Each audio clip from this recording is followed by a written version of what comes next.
Hello, ẹ káàárọ̀, ẹ káàsán, ẹ káalẹ́ o, according to the time tí mo bá dé báyìí. Èmi ọmọ yín olólùfẹ́ yín Lady Gbe Ìfẹ́ Olúwa show, the baby of Yoruba nation.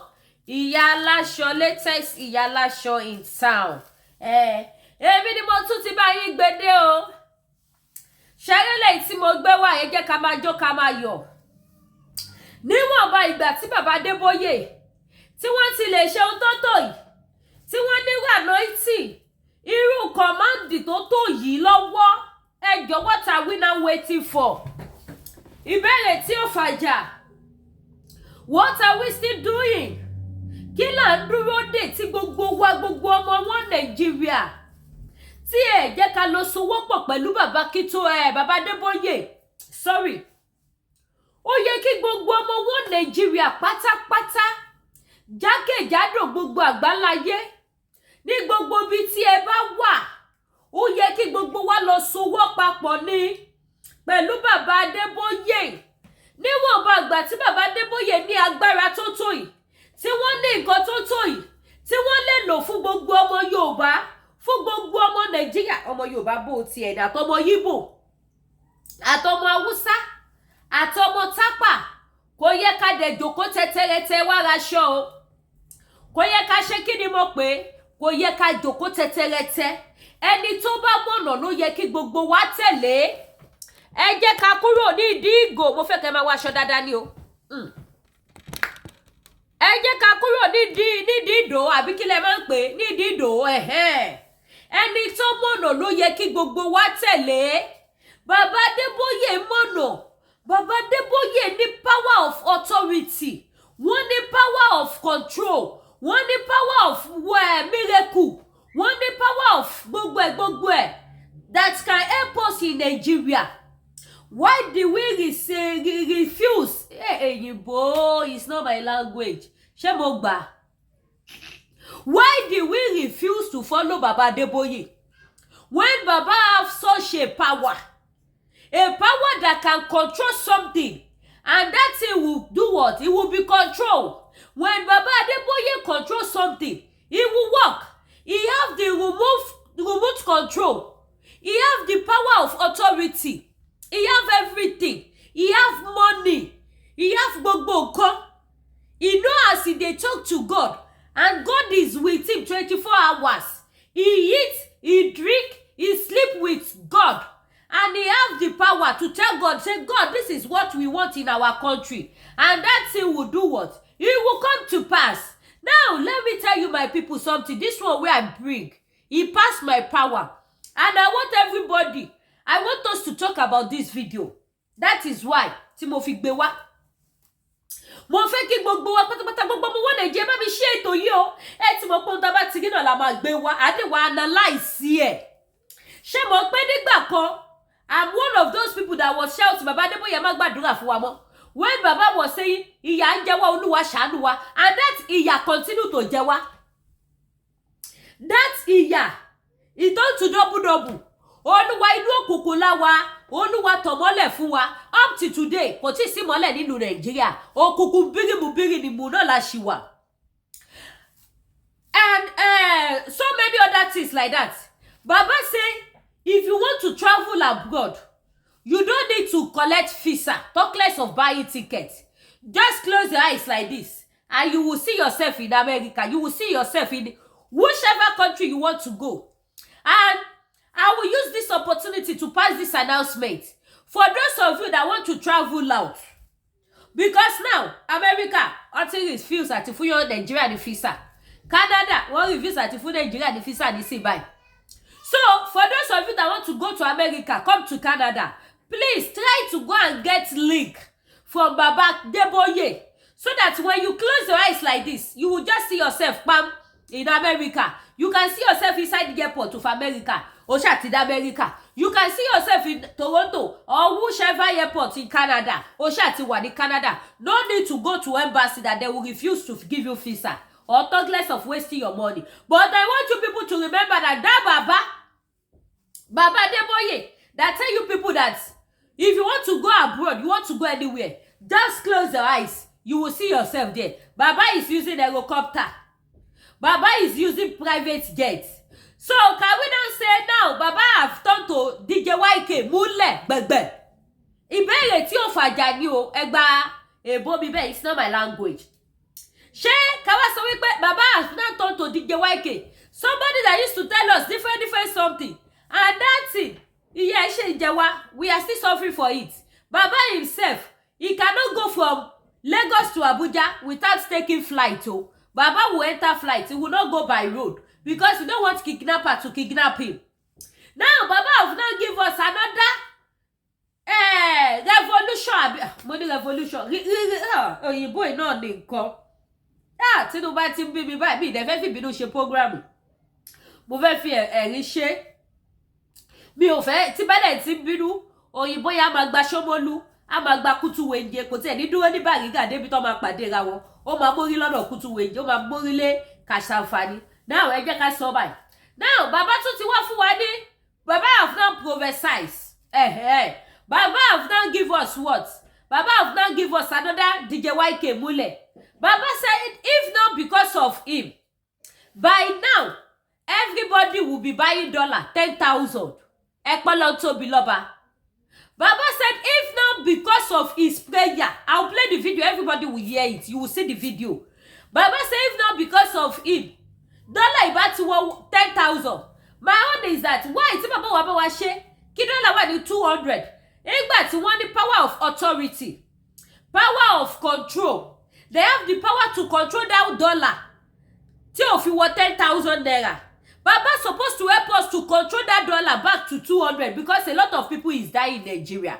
Even those people that are selling small markets, that they are still struggling to pay tithes, maybe 1,500 naira, 2,000 naira monthly, they cannot even afford it again. All these people that are using one car, they cannot carry their car out again because of the petrol issue. The petrol is too much, it's too expensive.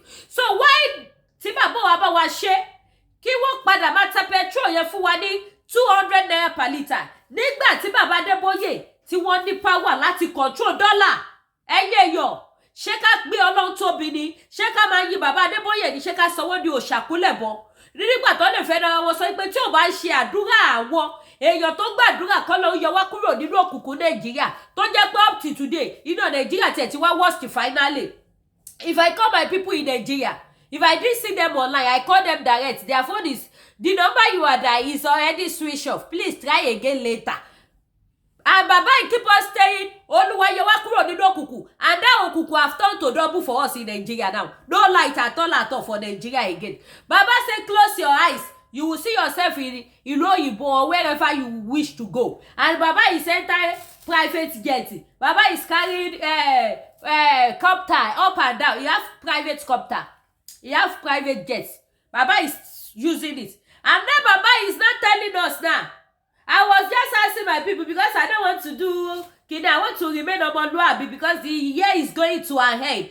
So and I've promised all my fans that next year I will be calm and good. I will back to my original Lady K International. This one that I'm using now is Nigeria Lady K, not international.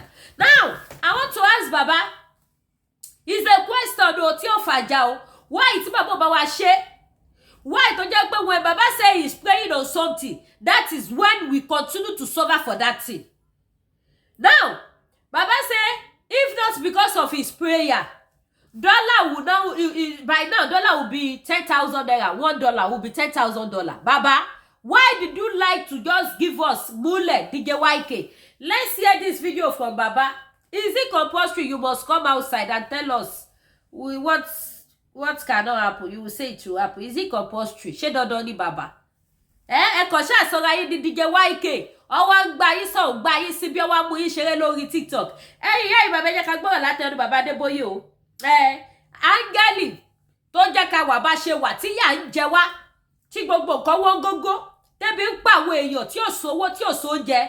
That angel, ẹ jẹ́ ká hear from him because he said if not because of his prayer, dollar by now, dollar will be 10,000 naira per dollar. Oh yeah, let's hear from the angel.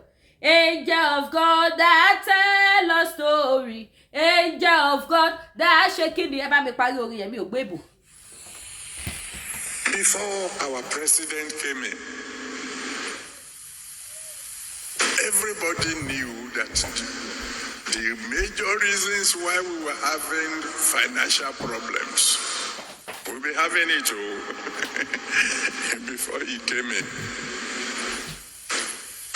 is the fact that a lot of money was being spent to import petrol. Okay.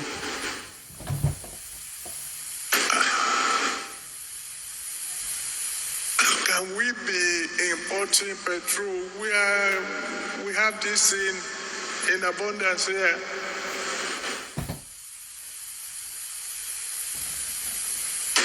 We spent billions of naira on our refineries. They didn't work. So we can be able to keep on importing. That's why when the president came in, the very first day he came, he said, this money they spend in importing petrol, he says he cancelled it. And we were all rejoicing. Hey, thank God. But some people were angry. Those who are making money from importing petrol. And they decided, okay, we will create a problem. And all of a sudden, naira began to go down fast. I cried to my people, let us pray. Thank God some people joined me in praying. Because the way naira was going then, if God has not intervened, by now $1 will be about 10,000 naira. But God stepped in.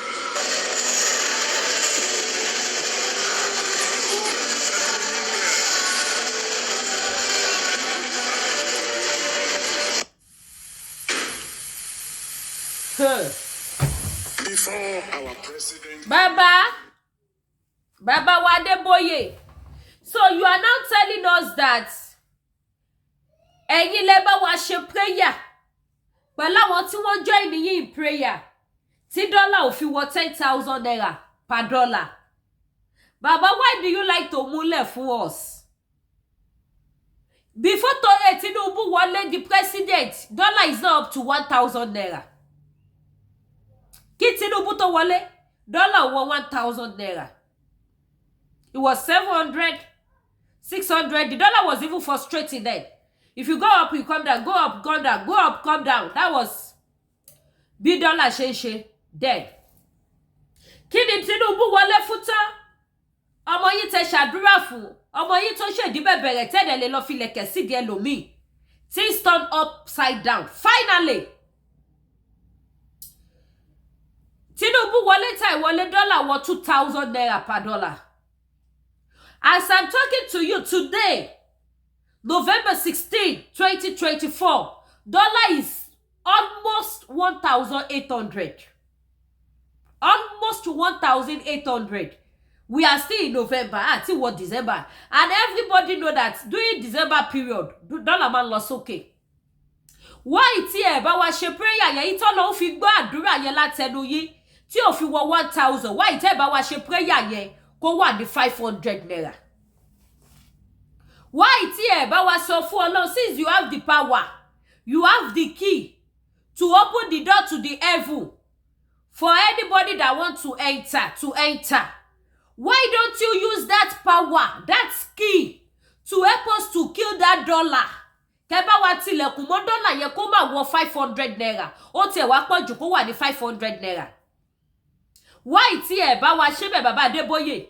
Why tó jẹ́ wípé orí 10,000 naira lẹ́rí lẹ̀kùn ẹ̀tì sí pé kó má dé 10,000? Why tí ẹ bá wa rí refinery ṣe? Bàbá Adeboye, why now?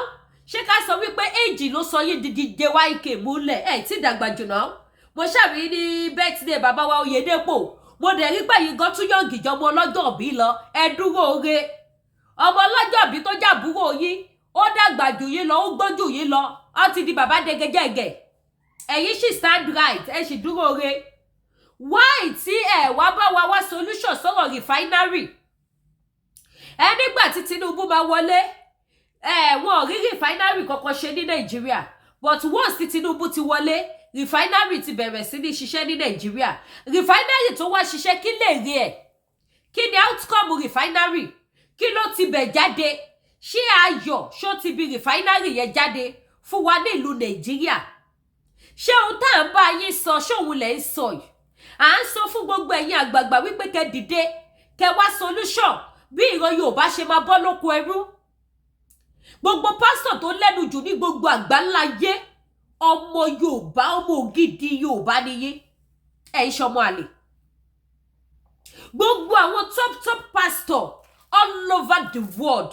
ọmọ Yorùbá ni gbogbo yín ẹ kì í ṣe àtọ̀húnrìnwá àwa ní kí gbogbo yín pẹ̀lú ọlá pẹ̀lú ipò pẹ̀lú agbára tẹ́ni tẹ́fí ṣílẹ̀kùn tẹ́fí tì í tẹ́fí bọ́ Olódùmarè sọ̀rọ̀ tó fi ń gbọ́ tẹ́fí jẹ breakfast pẹ̀lú Olódùmarè ẹ má bínú mo ní code tẹ́fí mu coffee pẹ̀lú Olódùmarè a ní kẹ́ bá wa lo power yẹn láti fi òpin sí ìyà tó ń jẹ àwọn ọmọ Yorùbá kí ìran Yorùbá kó gba òmìnira kúrò lóko ẹrú kí ìran Yorùbá dá dúró ohun táwa ń bá yín sọ nìyẹn a ní kẹ́ bá wa lo power of authority power of command power of divine connection power of gbogbo ẹ̀ tó bá tún wà nú ayé tẹ́ni lọ́wọ́ a ní kẹ́ bá wa lo ìyà yìí ti pọ̀jù fọ́mọ Yorùbá bàbá Adébóyè ó ti di ẹ̀mélòó tẹ́ ti bọ́ síta láti wá bá wa sọ̀rọ̀ nípa ìyà tó ń jẹ àwọn èèyàn nípa ebi tó ń pa àwọn èèyàn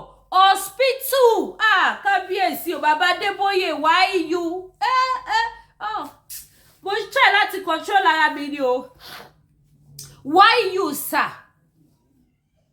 why you ẹ wo odidi UCH hospital àbí UCH kọlọpàá hospital yẹn jẹ́ gbé fídíò wá fún yín kò sí iná gbogbo àwọn aláìsàn tó wà ní hospital gbogbo wọn ni wọ́n faraya tí wọ́n sun ẹkún kò sí iná kò sí omi ní ilé ìwòsàn ìjọba ní ilé ìwòsàn tá pè ní ilé ìwòsàn ìjọba kò sí iná kò sómi bá wa prophesize nípa tìyẹn bá wa bọ́lọ̀ sọ̀rọ̀ nípa tìyẹn ó wá jẹ́ ọ̀rọ̀ dọ́là tó ní ayé lára tó mú dààmú bá àwọn èèyàn tó mú fòrò bá àwọn èèyàn tí ebi ń pa àwọn èèyàn lọ́tún lọ́sì tí ìyà ń jẹ àwọn èèyàn táwọn èèyàn kúkú yà tí wọ́n kúkú àìsí tí wọ́n kúkú àìtọ́jọ́ ìyẹn lẹ́rí sọ̀rọ̀ nípa bàbá Adébóyè kí ló kàn yín kan ìyẹn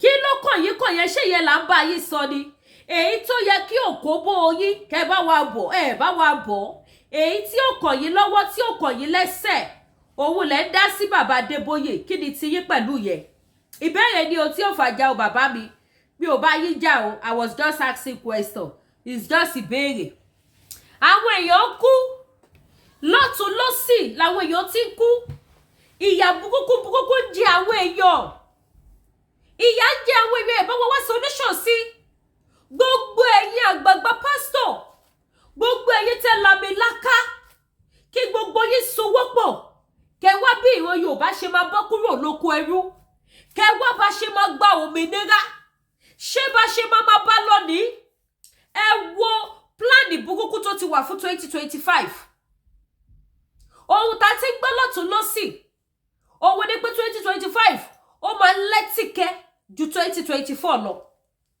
2025 máa kọjá be careful ó máa kọjá bẹ́ẹ̀ ẹni tí ó rà ó máa san ní 2025 gbogbo ẹ̀yin tẹ́ ṣì manage ní 2024 ó máa tún lẹ́tìkẹ́ jù bẹ́ẹ̀ lọ ní 2025 kí gbogbo nǹkan yìí máa ṣẹlẹ̀ lásán fún yín pé kẹ́ bá wa wá solution sí ẹ wá ń sọ̀rọ̀ I don't know why gbogbo bàbá Adébóyè tẹ́ bá ti fẹ́ bọ́ta sọ̀rọ̀ báyìí ẹ máa ní God said I pray to God do this God do that ẹ̀yin yìí kan náà lẹ sọ wípé ẹ lọ sí ìlú òyìnbó ẹ lọ sí Amẹ́ríkà ẹ tilẹ̀kùn mọ́ sọ́mà winter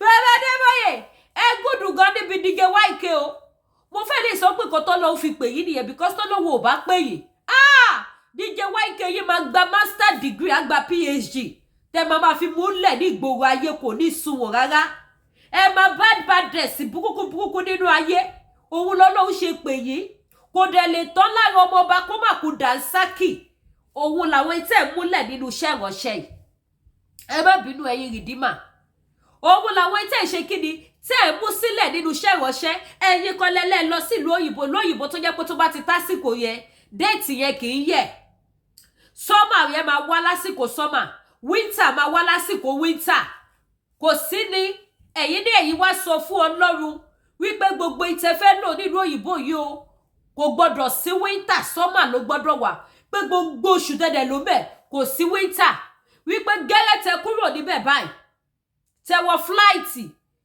tí fúláìtì yìí láǹdì Nàìjíríà làwọn èèyàn bẹ̀rẹ̀ sí ní pé ìpè dádì winter ti dé o can you imagine ẹ mọ iye àwọn tó contact mi nígbà tí mo gbé fídíò yẹn wá wọ́n ní kí n pè yín tí bá ní access wọ́n ní kí n bọ́ta kí wá ṣe show kí wá bí yín pé yí ẹ̀wọ̀n ló ṣẹlẹ̀ because àwọn ti lò 40 years nílùú òyìnbó àwọn ti lò 40 years lamẹ́ríkà wọ́n ní sọ àwọn fẹ́ mọ yí ẹ̀ tó ṣẹlẹ̀ tẹ́yìn tilẹ̀kùn mọ́ winter mo kàn ignore ni pé ṣé gbogbo ìgbà la máa pariwo lé yín lórí ni àti rí nínú ìwà yín nínú ìṣe yín pé DJ YK nìyí ibi tó bá dùn lẹ́mọ̀ kò sí nǹkan tó kàn yín rò pé mélòó lókù tẹ́ fẹ́ lò láyé kẹtún ayé ṣe ẹlòmíì tó bá ti wo sàkú tó wo ìrìnàjò tó rí pé òun ti súnmọ́ jogbo á dé yíwà padà á bẹ̀rẹ̀ sí ní wùwà tó máa wu gbogbo ènìyàn á ti wò wípé gbogbo tóun kójọ látòun kójọ ọ̀rọ̀ tóun kójọ òun máa fi sílẹ̀ ní ìjọ kan òun ò lè kó lọ sọ́run a ní kẹ́ dìde kẹ́ gba ìran Yorùbá kúrò lóko ẹrú ṣe yẹ kó sọ́ra yìí di DJ YK àgbàlagbà ẹ wá múlẹ̀ lóríṣiríṣi ẹ̀yin tẹ́ ní tó bá fẹ́ lọ lóyìnbó kó máa wọ pléènì lè rìn nínú Nàìjíríà yẹn pẹ̀lú mọ́tò pléènì lẹ́ ń lò kọ́pítà lẹ́ ń lò now ẹ jẹ́ ká wo fídíò yẹ̀yìn èèyàn bàbá Adébóyè bẹ́ẹ̀ ṣe bá wa bá Holy Spirit Holy Ghost fire tẹ́ bá wa bá wọn sọ ẹ bá mi share fídíò ẹ jẹ́ kó dọ́dọ̀ bàbá Adébóyè o ẹ jẹ́ kó dọ́dọ̀ àwọn rìdímà ẹ̀yin tẹ́ bá láwọn ọ̀rẹ́ rìdímà ẹ máa ju fídíò yìí sí wọn ẹ̀yin tẹ́ bá ní wọn nínú ẹbí ẹ máa jù sí wọn ẹ máa jù sínú gúrùpù ò bẹ́ẹ̀ adọ́dọ̀ àwọn dàdí jí o rìdímà kọ́ wá bá wa yọjú ọ̀rọ̀ tó wà ńlẹ̀ kọ́ wá bá wa yọjú ẹ̀kọ́ gbé dọ́dọ̀ bàbá eléyìí ò ń ṣọ̀rọ̀ èébú ọwọ́ bàbá sọ́mọ ni ẹgbẹ́ tọmọlúàbí ni mo gbé nígbà tó fẹ́ ṣe kinní tó fẹ́ mú ti Nàìjíríà dé mo control ara mi òyìnbó sá lọ mo control mo ṣe kíni mo padà sí ti Yorùbá gbà tí òyìnbó yẹn ti fẹ́ gbé ti Nàìjíríà dání mo yájọ òyìnbó sọnù mo sọ Yorùbá ẹ bá wa wá sọ fún Ọlọ́run tẹ́ bá sọ̀rọ̀ tó jẹ́ kí dọ́là ó fọ́ ni bàbá Adébóyè bọ́lọ̀ ń sọ̀rọ̀ lọ́lọ́wọ́ ò ṣe sọ jẹ́ kí dọ́là di 10,000 bàbá Adébóyè mo máa ń gbádùn yín tẹ́ bá ti mú àwọn kinní ràbìtìràbìtì ilẹ̀ Ọlọ́run mi gbọ́ mo máa ń kó yín jẹ bí Indomie because ẹ máa ń ju content ilẹ̀ fún wa ni content burúkú ẹ wá bá Ọlọ́run yẹn sọ̀rọ̀ iná ò gbọdọ̀ lọ́mọ ní Nàìjíríà ẹ já wo fídíò hospital èho UCH ẹ já wo fídíò.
$99 million.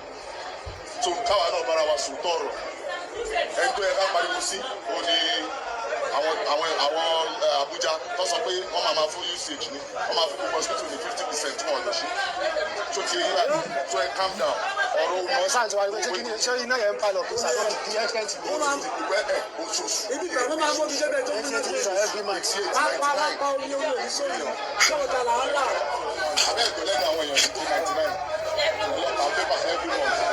bàbá rẹ̀ sọ pé wọ́n ṣe bó ṣe ṣe gẹ̀dá ní sọ tó bá ẹ̀ tó bá wà ní bẹ́ẹ̀ a máa sọ 5,000 per day. ọ̀pọ̀ ìdíyẹ̀ nígbà ọ̀yọ́ hospital náà fi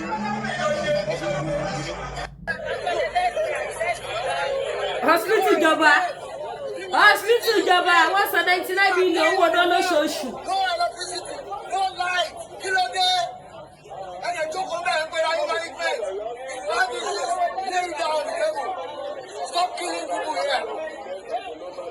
kí ló dé kí a ṣe fún yín that's so different to the life of the patient and people are just dying because you are protect your own relation when they come here you think it's right to have see how the whole day. ẹ bá wa pè wọ́n gbọ́ra ẹ jẹ́ kó dọ́dọ̀ wọn rìdíìmù a ní di anointing power baba Adeboye lórí UCH hospital a ní di anointing wọn kọ́ wá bá wa bẹ lọ́hún náà gbọ́dọ̀ lọ́mọ bẹ́ẹ̀ ọ gbọ́dọ̀ máa rówó náà san a ní di power baba Adeboye a ní di wọn báyìí sí because àwọn ní power láti control kan wọ́n ní power láti sọ wípé kójú ò máa rọ̀ kójú ò dẹ̀ ní. Lady kí ọlọ́ máa ṣe lọ́wọ́ burúkú wọ́n ní power bíi tèlíjà láti sọ fún dọ́là pé dúró jẹ́ o gbọ́dọ̀ kọjá 2,000 o gbọ́dọ̀ wọ 3,000 ojú afẹ́ tàyí next year dọ́là máa wọ 3,000 èmi kékeré gan tí mi ò ní ṣọ́ọ̀ṣì tí mi ò ní kankan mo ní dọ́là máa wọ 1,000 pẹ̀lú fàájì ló fi wọ 1,000 wọ́n lè máa rẹ po 1,000 per litre pẹ̀lú fàájì ó tún lé nígbà tí petrol ní 900 per litre mo ní petrol tẹ̀sí máa rà ní 1,200 ó tún máa kúrò 1,000 á di 1,200 àwọn èèyàn ní alẹ́ ní kẹ́ bá sọ bẹ́ẹ̀ o bóyá sọ́jọ́ iná nìyẹn pé dọ́là máa wọ 1,000 bó lókè wíṣà sí pẹ̀lú fàájì owó 1,000 pẹ̀lú fàájì owó 1,200 mi ò jẹ́ sọ wípé mo ti bọ́ lọ sọ̀rọ̀ pé 1,000 naira ní kí petrol kó wà mi ò jẹ́ sọ bẹ́ẹ̀ baba Adeboye anyways I need the power yìí power tẹ fi ṣe tí dọ́là ò fi wọ 10,000 naira per dollar ẹ̀yin èèyàn a old man of God coming outside wá sọ wípé àwọn làwọn fi àdúrà di power di dọ́là mú tí dọ́là ò fi ráyè wọ 10,000 naira so that man we need his help now kó wá bá wa fi àdúrà kó wá fi bá wa tú UCH hospital ṣe iná ò gbọdọ̀ lọ bẹ̀ mọ́ ẹgbẹ́ iye tí wọ́n ní wọ́n sọ ní UCH hospital government hospital èló ni government fẹ́ fi ṣe sólà yé abiyamọ ṣàánú wa ọlọ́run o ṣàánú wa ẹlòmíì torí iná ló ṣe kú mo rántí dáadáa nítorí iná ni mo ṣe pàdánù odidi ọmọ ní Ìkòròdú general hospital nítorí iná ni mo ṣe lose odidi ọmọ nítorí iná wọ́n ń gbóná lọ lọ́ksíjì òṣìṣẹ́ mọ́ wọ́n tan jẹnẹrétọ̀ òṣìṣẹ́ kò sí nǹkan tó fẹ́ fílò fún oxygen iná ti lọ jẹnẹrétọ̀ kò ṣiṣẹ́ títí tọmọ yẹn fi give up odidi ọmọ tí mo fi inú mi bí tí mo fi lose ẹ̀ ní Ìkòròdú general hospital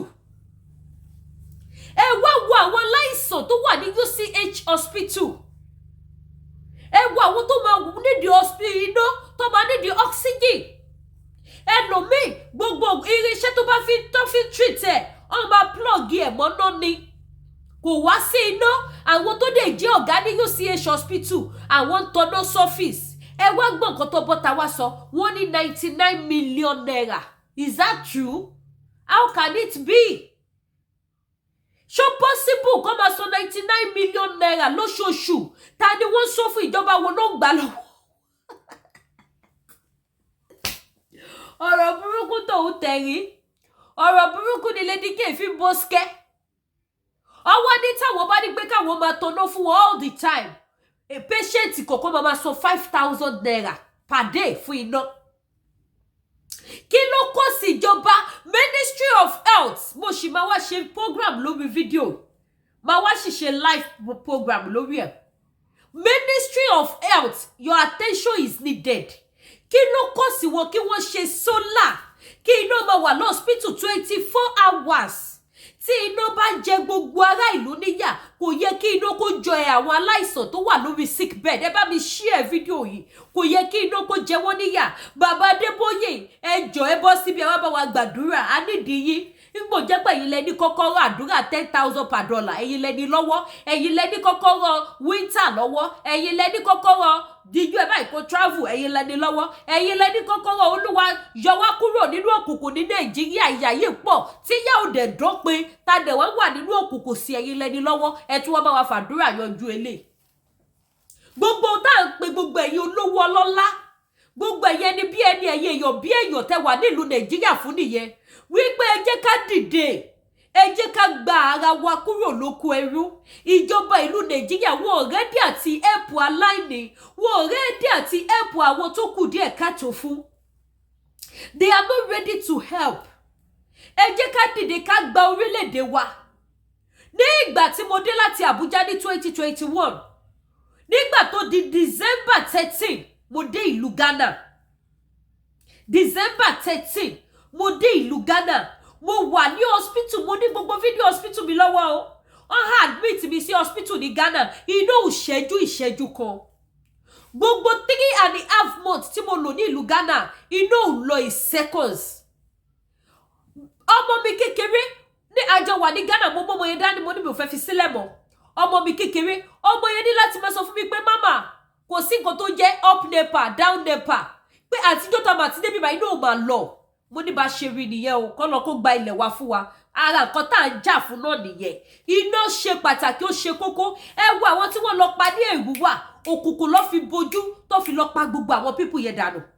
Òkùnkùn kò síná kò sí kankan iná fúnra rẹ̀ security níná iná security ni kò síná kò sí kankan ní ìlú Nàìjíríà. Wọ́n ò lè provide ẹ̀ṣọ́ ààbò wọ́n ò tún lè provide iná. Láti ọdún tí mo ti dé Canada ìsìn mi ò tí rí kí iná ṣẹ́jú seconds. Èmi àtàwọn ọmọ mi máa múra wa ṣeré ni. Ẹ lọ charge fóònù o wọ́n ní mama bring your phone let's charge it o before they will took the light. A múra wa ṣeré ni inú ìṣẹ́jú kan kókò ìṣẹ́jú bìbìbìbì kókò ṣojú bí ọjọ́ àbíkú báyìí kó ṣojú bí ọjọ́ àbíkú bí tèmi báyìí kò ṣẹlẹ̀. Ẹ wá wo àwọn èèyàn ẹ wo billions of people tí wọ́n suffer nílùú Nàìjíríà. Ẹ̀yà wá jókòó síbẹ̀ ẹ wá gbé máìkì sẹ́nu ẹ máa sọ wípé ẹ̀yin gbàdúrà sọ́lọ́ Ọlọ́run ló ṣe kinní kan ọpẹ́lọpẹ́ àdúrà yín òun ló help Nàìjíríà if not so ọkọ̀ náà Nàìjíríà ìbá ti rì sómi. Ẹ má bínú mo tún ẹ̀yà ti control ara mi ní mi ìfẹ́ bẹ́ẹ̀ mu. Bàbá Adeboye Ọlọ́run á gbà wá lọ́wọ́ yìí DJ YK múlẹ̀. Ẹ̀yin bàbá àdéhùn jù bẹ́ẹ̀ lọ lórí ètò mo dúpẹ́ lọ́wọ́ gbogbo ẹ̀yin ẹ gbé mi ò display ní ọjà kò dẹ̀ pay mi o. Tí bá display ní ọjà ẹ̀yin ìyá máa sọ wípé gbogbo yín tẹ̀ ń complain ẹ jẹ́ kí tẹ̀ ọkọ bẹ́ẹ̀ yìí pé ẹ má bínú. Ẹ̀yin tẹ̀ ń complain tí bá ní mi ò rí message yà mí láyà. Some people come to my WhatsApp pé àlédíkẹ́tà ó àwọn bá ti wo programu ọjà tó ń polówó kò jẹ́ káwọn gbádùn program ẹ má bínú owó kọ́múlé láǹtà. Nígbà mo ní kẹ́yìn náà wá bá mi rajà pẹ̀lú ọwọ́ sùúrù tẹ́wàá bá mi rajà ẹ̀yin náà wo orí tí mo wọ̀ yìí this one is 3/4 gown. Mo ní àwọn fine color ẹ̀ look at it kò sí bẹ́ẹ̀ ṣe lè ṣèdí tó kódà wọ́n ti yọ shape hips ẹ̀ wọ́n ti yọ sí and you also have 2 pockets look at it. Ẹ jọ̀ọ́ bá mi share ní gbọ́mọgbé ẹ̀ ní ṣòfò láyé yìí look at it very pretty. Mo ní oníṣòkòtò ẹ̀ náà tí jọ ṣòkòtò ẹ̀ jẹ́ kí ló máa ti pè 3/4 àwọn knickerbocker yeah I got it àwọn knickerbocker mo ní knickerbocker náà tí ṣòkòtò ẹ̀ tí ó jẹ́ pé orúnkún ló kọ̀ rọra dé very pretty. Ẹlòmíì tó bá jẹ́yàn tó kúrú ó máa kọjá orúnkún díẹ̀ tó bá jẹ́yàn gíga ó máa dé orúnkún. Now ẹ wo gown tí mo wọ̀ yìí sí mo lóríṣiríṣi ẹ̀ 3/4 gown lélẹ̀ báyìí sí mo dẹ̀ tún wá láwọn tí ò tẹ̀ tún wá ṣerú eléyìí tó jẹ́ àwọn fine one. Ẹ jẹ́ yí kámẹ́rà yìí sókè so that ẹ lè máa rí mi dáadáa. Ẹ jọ̀ọ́ bá mi share ẹ̀ ní ṣòfò láyé yín.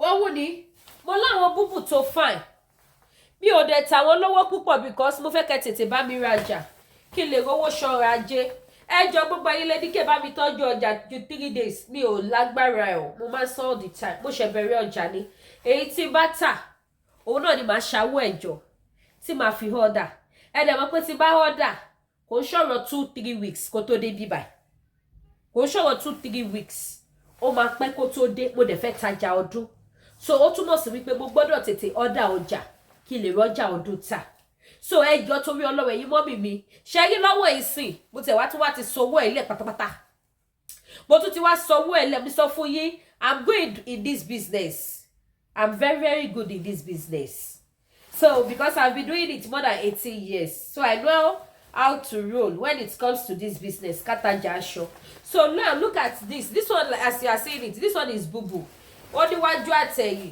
ẹ̀yin tẹ́ bá sọ pé ṣe programu tán kó tó polówó ọjà òun ló fà tí mo ṣe tán o ẹ jẹ́ wá bá mi rajà gbogbo ẹ̀yin tẹ́lẹ̀ ní ariwo I think like 2 video tí mo ṣe ẹni ariwo láìlọ́nù tá à ń yọ ọjà nù ẹ̀ ó disturb yẹn má bínú ẹ wò ìkúnlẹ̀ mi nìyí ọláyé náà mo fi mi ò jẹ́ sọ wípé títẹ̀yìn màmá bàbá mi báwo ni láyé nìjẹ́ ṣe bẹ́ẹ̀ so look at this ẹ wá raṣọ mo ní àwọn aṣọ tó fine there are sometimes mi ò ní mọ èyí tí mo fẹ́ display because mi ò ní mọ èyí tẹ́ máa like that is why tí mo ṣe máa sọ wípé èyí tẹ́ bá fẹ́ rajà ẹ pè mí kájọ ṣe video call tẹ́ bá ti ready ni o kì í ṣàyìn wá fojú lóúnjẹ ìjọ torí Ọlọ́run kò sóúnjẹ ojú ń bíbà yìí oúnjẹ ara ló wà kẹra kẹbù sára ẹ wọlé báyìí sí eléyìí tí mo wọ̀ yìí sí ó ti di ti tèmi nìyẹn but tẹ́ bá fẹ́ something like this ó tún wà máa mú fún yín so ẹ wo orí eléyìí náà báyìí sí look at this one too is 3/4 tẹ́ bá bù sára tẹ́ bá wọ̀ tán lẹ máa rí bó ṣe fine tó bá ti dúró re lára yín tó máa kún lára yín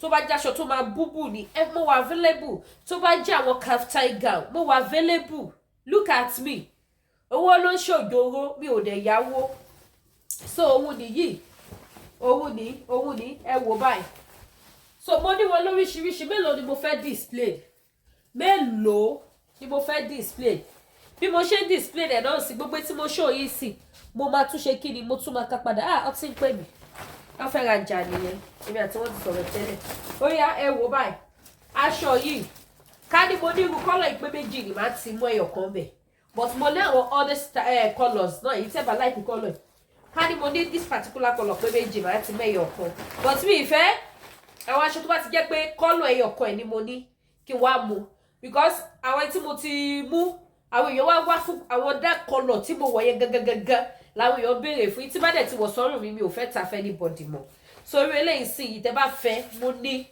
ó pọ̀ dáadáa mo ló ní kníkàbọ̀gà ẹ̀ mo dẹ̀ ló ní shape 3/4 gown ẹ̀ báyìí so mo ní lọ́wọ́ táwọn tí bá ti ní tó bá pọ̀ bẹ́ẹ̀ tó jẹ́ pé I have plenty colour for it ẹ máa rí wọn lára mi so máa yọ ti tèmi náà bẹ́ẹ̀ láti fi polówó ọjà so look at it so ó wà available it's very pretty àti bẹ́ẹ̀ lọ mi ìmọ̀ye tí mo fẹ́ display mi ò mọ̀ mo lọ́jà tó fine dáadáa irú eléyìí sì tí mo mú bọ́ yìí sí mo lọ ní ṣòkòtò ẹ̀ tẹ́lẹ̀ wọ́n ti rà tán tó tẹ̀ tún jẹ́ this colour gangan mo lọ ní ṣòkòtò ẹ̀ wọ́n ti rà so òun nìyí 3/4 ẹ̀ nìyí ṣẹ́ ti rí 3/4 ti ẹ̀dẹ̀ tún ṣe kí ni ó gùn ju ìtí mo wọ̀ yìí lọ so look at it then ẹ̀yin tẹ́ bá fẹ́ design ìsàlẹ̀ yìí mo máa bá yìí gé kúrò mo ti bá àwọn èèyàn gé ó tún wá fine sí ẹlòmíì máa ní kí n kàn trim ẹ̀ díẹ̀ mo bá wọn trim ẹ̀ díẹ̀ ó tún wá ṣe kí ni ó tún wá look pretty sí so bẹ́ẹ̀ bá ṣe fẹ́ sí ni so òun nìyí 3/4 gown ni àti bẹ́ẹ̀ lọ so ẹ jọ ẹ pè mí kẹ́ wá rajà aṣọ ẹ bá mi rajà ojú òní tí ẹ wá rajà àkọ́dún tó dé ká lè tètè sẹ́ẹ̀dẹ̀ sí yín kó lè tètè dọ́dọ̀ yín kó lè bá nǹkan tẹ́ bá fẹ́ lò fún so ẹ patronize baby of Yorùbá nation ẹ ṣàánú mi ohun tí mò ń tà ní ẹ wá bá mi rà yá aláṣọ ìgbàlódé nílùú Hamilton ẹ pè mí mo láwọn aṣọ tó fine mo láwọn aṣọ tó wà pa gan mo láwọn aṣọ tó mú yes mo ní wọn lọ́wọ́ so ẹ pè mí ẹ kọ́ ra kọ́ sí kan ibú mo ṣe wáyé sí tí wọ́n bá pe any event tí ó bá ti ṣe òde lace òde tó yẹ pé ní aṣọ tó bá wẹ̀ ló lè wọ̀ I'm free to go like this tó bá jẹ́ pé àwọn pátì tọkọ máa mú gèlè lásán tí gèlè yẹn bá ti wà lára design aṣọ mi wàláì mo wọ̀ bẹ̀ ayáwó mi wá kó mi jẹ because this is Kampala àdìrẹ láṣọ yìí mo bọ̀ àdìrẹ ni mo fẹ́ kẹ́ wẹ̀ yẹn dáadáa àdìrẹ láṣọ yìí so kò sí pátí tí mi ò lè wọ́wọ́ kò sí event náà tí ó bá ti ṣe pé lace nìkan ni wọ́n pè ó tó yẹ pé ní party ni ẹ gbàgbé àbí wọ́n kàn mú gèlè bóyá gèlè aṣọ òfì tí bá gbé sí tán wàláì wọ́n á wò mí jò ní party lọ tí mo dẹ̀ to àwọn ẹ̀ṣọ́ mi ẹ mọ̀ pé àwọn obìnrin lálẹ́ ẹ̀ṣọ́ àwa lálẹ́ ẹ̀ṣọ́ náà kẹwàá ra tó kan yín sára kẹwàá ra wọ́ bàtà ahil kẹwàá ra gbé báàgì yín kí báàgì yín àti bàtà kọ́lọ̀ tó bá máa jẹ́ kó jẹ́ kọ́lọ̀ tó wà lára design aṣọ yìí ìbàjẹ́ yellow ìbàjẹ́ silver wọ́n á ti mọ̀ pé kọ́lọ̀ aṣọ yín lẹ fi pick bàtà àti bag tẹ̀lò ìbàdẹ̀ jẹ́ blue but my advice pé àwọn kọ́lọ̀ tó máa yọ dáadáa bóyá tẹ bá ní wine or yellow or blue blue yẹn náà máa yọ ní bag àti bàtà ó dẹ̀ máa look fine gan tẹ bá gbọ́ indomie ni ó máa yọ dáadáa àwọn blue tó máa ń yọ dáadáa ni o kì í ṣe light blue o bí biro blue so kẹjẹ kó jó òun ní bag àti bàtà yín kẹ wá wọ party lọ wàhálà wọn á sáfù yín jà wọn tó kù lọ wọn á wẹkọọmù yín jà wọn tó kù lọ kẹ wá ra gọ kẹ wá gbé báàgì yẹn báyìí kẹ wá fakọ sí ọmọ check it out ó ta lẹ́nu ó mú yes kẹ tó mọ̀ páṣọ kékeré lẹ́wọ̀ ẹ wò wọ́n ti gbé yín jẹni tó wọṣọ 1 million lọ àwa torí ipa fẹ́ lọ sí pátí àwa lọ máa jalè àbá lọ máa dókó kalẹ̀ owó raṣọ no ẹ rọra ló tilẹ̀ wá àdìrẹ ni kò kọ́mọ̀ ní pátí so kò sẹ́ni tó bá wọ àdìrẹ wọ pátí tí wọn ò ní wò ó lẹ́ẹ̀mejì ẹ wọ bẹ́ẹ̀ kẹ ṣe pátí kẹ jókòó kẹ jẹun kẹ feel free ẹ̀yin tẹ́ bá tẹ̀ tó wá like àti lo leggings ẹ lè lo leggings sísàlẹ̀ ẹ lè lo pẹ̀lú black leggings oh God of mercy I'm too good ẹ ra wọ black leggings kò ń ṣe compulsory o kò ń ṣe compulsory but if you wish bóyá ẹ wò pé òkè aṣọ yẹn bóyá orúnkún yín lóde ilé ìtẹ́mi wọ̀n yìí sì ó sọ̀kalẹ̀ sórí orúnkún mi sómi ìdídà àti wọ leggings kankan sísàlẹ̀ but ẹ bá rí i pé ó kọjá orúnkún yín sókè díẹ̀ dẹ̀ láìkì kan tó yẹ pé tẹ bá bẹ̀rẹ̀ báyìí wọ́n á máa wọlé iṣẹ́ dádì you can put on leggings with it ó lọ pẹ̀lú leggings fine leggings but tẹ bá ti lo leggings sí ó possible kẹ́ má lè lo gèlè aṣọ òkè sí ẹ lè má lè lo gèlè aṣọ òkè àbẹ́ni gèlè sí mọ́ so ẹ kàn make sure wípé irun yín ẹ wò báyìí bá jẹ́ wíìgì ni ó look fine so bó ṣe jẹ́ nìyẹn so ẹ pè mí kẹ́ patronize mi lẹ́yìn yẹn adẹ̀ tún wá láwọn product iléeṣẹ́ TL Natural Herbal mo fàsìkò ìdúpẹ́ lọ́wọ́ gbogbo ẹ̀yin tẹ́ jẹ́ kójú kó tì mí tẹ́ jẹ́ kí jẹ́ bọ́ lẹ́nu mi gbogbo ẹ̀yin tẹ́ patronize iléeṣẹ́ TL Natural Herbal ní orúkọ Lady K ìfẹ́ olúwa show ní fàìsàn ló gba ibi oníṣẹ̀lẹ̀ sí because tẹ́ bá patronize wọn á ti gbé business wọn lọ fẹ́ lómi tó máa polówó tẹ́ bá ríyàn tó advert ọjà fún yàn tí wọ́n dẹ̀ ṣì continue àti máa lọ ẹni yẹn that means the sales is moving if the sales is not moving wọ́n á tún yíwẹ̀ sí bí arò tí wọ́n á gba bòmí lọ so thank you so much mo dẹ̀ dúpẹ́ pé kò sẹ́ni tó pè mí tó ṣe pé Lady K ìrakúra lára kí lélẹ̀ àwọn èèyàn tún pè mí wọ́n tún sọ àwọn tó lọ rajà lọ́wọ́ wọn tó bá wọn polówó tó wà lọ rà nítorí títí wọ́n tún sọ fún mi ní kéde ṣe fọ́tẹ̀ni tó polówó nǹkan tó gbé wá fún that is why gbogbo ọjà tí bá máa polówó mo máa gbọ́ṣẹ́ wò èyí tí bá rí wípé kì í ṣe tí mo lè lò mo láwọn èèyàn náà gbà tí kì í ṣe mi nìkan mo wáyé mo lẹ́bí mo lára náà máa gbà máa fún ẹbí mi kan pé ẹ gbà ẹ lo kíní ìkẹsàn bó bá ṣe ṣiṣẹ́ fún mi that is how I used to do my things so gbogbo èyí tí ẹ bá ní the product iléeṣẹ́ TL Natural Herbal kí ni wọ́n ń tà bóyá yìí wò mí for the first time wọ́n ta àgbo jẹ̀díjẹ̀dí tó wà pàgìdì tẹ máa ya gbogbo jẹ̀dí yẹn tẹ máa fojú ara yíre wọ́n ní tọkùnrin wọ́n ní tobìnrin wọ́n làgbo jẹ̀dí ọmọdé wọ́n ní àgúnmu tó jẹ́ pé tẹ bá ti lò please don't go out stay in your house kẹ́ fi ya gbogbo ẹ̀ ó máa kó àkọ́kọ́ lọ máa bá yín pàkì gbogbo ẹ̀ yín kọ́ máa mọ̀ pé yes kí ni rotate lára yín ó máa lọ máa kó gbogbo jẹ̀dí yẹn bí tó bá sá sí kí jẹ̀dí sá sínú èékánná àgúnmu yẹn máa wá jáde kó sá sínú ẹyẹ ojú àgúnmu yẹn máa wá jáde ọlọ́run no be for mouth I have it here in the amity mo ní tèmi lò táwọn ọmọ mi náà lò so lẹ́yìn yẹn wá bẹ̀rẹ̀ sí ní ìyá dànù bákan náà wọ́n dẹ̀ ní oògùn diabetes wọ́n ní oògùn manpower gbogbo ẹ̀yin sáré wọlé sáré jáde kò sí ìyẹn mọ́ tẹ́ bá lo product wọn ẹ máa last long lórí obìnrin ẹ ní máa sáré ṣe pápápá jẹ bọ́lẹ̀ no kò sí yẹn bẹ́ẹ̀ gbogbo ẹ̀yin mọ́mì tẹ́ bá mọ̀ pé yes ẹ kúndùn kọkùnrin bá yín ṣeré dáadáa kọ́ pẹ́ lórí yín dáadáa kọ́ jí yín dáadáa kọ́ jákè yín kọ́ra yín ródóródó kẹ́ ṣe different style kó tó di pé wọ́n máa kàn ẹ̀yin dẹ̀ lọ rà ẹ gbé fáwọn ọmọ dádì kan lò agúnmu ni kì í ṣe poison ó ń ṣiṣẹ́ ó jẹ́ bí idán ó rọ̀ bí òjò so báwọn yẹn ṣe rí nìyẹn wọ́n nìyẹn náà mo ń wo mínítì fídíò yìí wọ́n dẹ̀ tún ní oògùn flat tummy èmi náà tún lo flat tummy yẹn náà because I have big tummy ẹ mọ̀ èèyàn sísanra ni mí mo máa ń try láti control ara mi ni tó bá yẹ pé gbà tí mo ṣì ń jẹ́ Lady K boutique ni mo tóbi bíi tẹ bá gbọ́ ọ̀rọ̀bọ̀ gidi lọ́mọ mo rọ̀bọ̀ gidi but mi like actually tí n bá sọra yẹn mo máa ń fa gbogbo ẹ̀kẹ́ mi tẹ máa wò tó papò yìí kò ní papò gbogbo ẹ máa kún ọrùn mi gan ó máa kún mo máa ń wo gan ni pé ọlọ́mọ má jẹ́ kí n ní gẹ̀gẹ̀ lọ́rùn tó wá gùn nísìn so mo máa ń lóògùn ni so èmi mo dẹ̀ sọra mo ní big tummy máa lo gádù but now I don't use gádù anymore gbogbo gádù mi ó ti di condemn sílé body gan ti ṣe kí ni ó ti di ilẹ̀ pa ṣáàndì ó ti di ilẹ̀ pa but tẹ bá wo apá mi bíbá yìí tẹ bá mọ̀ yòówó ẹ mọ̀ pé yes I still have the sign of that fatness ẹ̀yin bá pa mi ṣe kún ẹ̀yin bó ṣe kún so it shows that pé èèyàn sísanra ni mí so mo lògùn ni mo fi di lẹ́pa báyìí máa ń lògùn ni then táwọn condition bá tuntun ti dé tí mo tún ronú so gbogbo ẹ̀ rọra wọn lọ́wọ́ and I love it like that I love it èèyàn kan ti sọ pé mi ò smart èèyàn kan ti sọ pé mi ò fine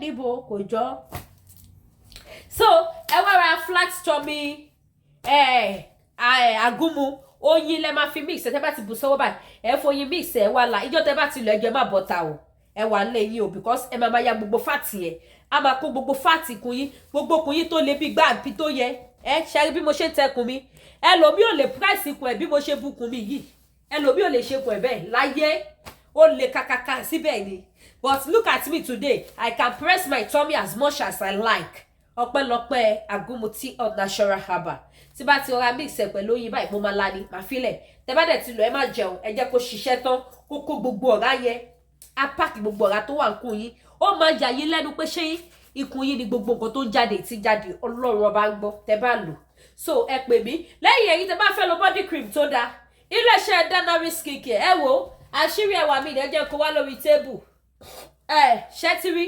nǹkan tí mo lónìí this is what I'm using camera phone ni o gbádùn mo máa sọ all the time if you see me one on one you go know say no be small thing ohun nìyí this is my body cream this is my face cream this is my body cream this one is oil but I don't use it because I don't want to be tall ṣoyoyo I don't use it ẹ̀kọ̀ọ̀kan tí bá kọ̀ wò ni mo kàn máa wò pé bóyá once in a month ṣàbí ẹ̀kọ́ lọ lẹ́yìn 2 weeks màá kàn tẹ̀sọ́wọ́ ọjọ́ tí má ti rí wípé ẹ mọ̀ weather mo para tán ara mi fẹ́ máa funfun màá wá lo oil yẹn màá kàn fi pa so kì í ṣe nǹkan tí mò ń lò bẹ́ẹ̀ wọ́n dẹ̀ ní ọṣẹ náà wọ́n ní face soap wọ́n ní body soap àwọn nǹkan tí mo lò nìyẹn wọ́n dẹ̀ ní face cleanser náà so ẹ pè mí kí fún yín ní phone number títí wọn náà so èyí tẹ́ bá tún wá fẹ́ ra lace àwọn fọ́ìlì tó wà pagọ tó fine tó mú yes ẹ̀yin náà tún ṣe kí ni ẹ tún pe Lady K ìfẹ́ olúwa show kí fún yín ní phone number iléeṣẹ́ unique afop àwọn wà ní ìlú Japan kò síbi tí wọ́n dẹ̀ send ọjà sí wọ́n dẹ̀ ní ṣọ́ọ̀bù náà sí Nàìjíríà so èyí tẹ́ bá ti fẹ́ ẹ contact mi èyí tẹ́ bá tún wá fẹ́ ra anything spiritual items maybe you have 1 or 2 challenges and you want mercy soap cost breaker ashino àti ọṣẹ àánú ọṣẹ ṣẹ́gun ọṣẹ awẹ́bí and so on and oil contact Lady K spiritual store ẹ pè mí I have it mo dẹ̀ láwọn pef Holy Michael Miss Paris Divine Grace ọ̀nàlá back to sender àwọn lọ́fíńdà náà wà mo dẹ̀ ní oyin gidi ẹ̀yin tẹ́ bá nílò oyin original oyin original kì í ṣe oyin ìrèké kì í ṣe oyin ṣúgà ẹ mọ̀ pé mi ní borúkọ ara mi jẹ́ so mi ní tàǹkan burúkú bí bá ṣe sọ fún yín pé ṣe máa bá òun lẹ ṣe máa bá so mo ní oyin original náà bákan náà gbogbo ẹ̀yin tẹ́ máa ń jẹun lójú oorun tẹ́ máa ń ní ìbálòpọ̀ lójú oorun tẹ́ máa ń láwọn àlákàlà mo láwọn nǹkan tẹ́ lè lò láti stop gbogbo nǹkan burúkú yẹn kì í ṣe nǹkan tó dáa so ẹ pè mí lórí WhatsApp number mi tẹ́ wọ́n lójú screen ojú òní tiwa o ẹ ṣeun gan ni ẹ má gbàgbé ẹ bá mi subscribe sí YouTube channel mi kẹ́tọ̀ notification bell yìí ire o.